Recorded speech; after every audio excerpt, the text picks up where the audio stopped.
गेल्या आठवड्याभरापासून मुंबईसह राज्याच्या काही भागात जोरदार पाऊस सुरू आहे। नाशिकमध्ये देखील मोठ्या प्रमाणात पाऊस असल्याचं पाहायला मिळत आहे। उद्या म्हणजे 7 जुलैला नाशिकमध्ये संभाव्य ढगफुटी होणार असल्याचा अंदाज वर्तवण्यात आला।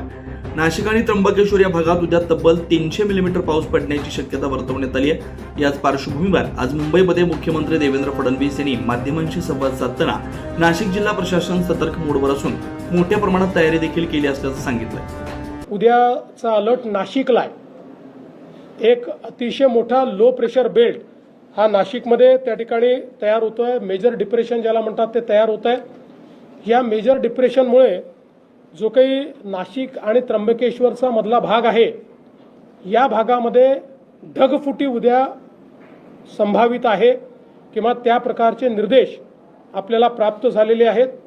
ही ढगफुटी देखील मेजर ढगफुटी असू शकते। जवळपास 300 mm पाऊस या ढगफुटीमुळे या सगळ्या भागामध्ये होऊ शकतो। नाशिकच्या बऱ्याच मोठ्या भागामध्ये तो होऊ शकतो। त्या दृष्टीने जिल्हा प्रशासनाने मोठ्या प्रमाणात तयारी केलेली आहे।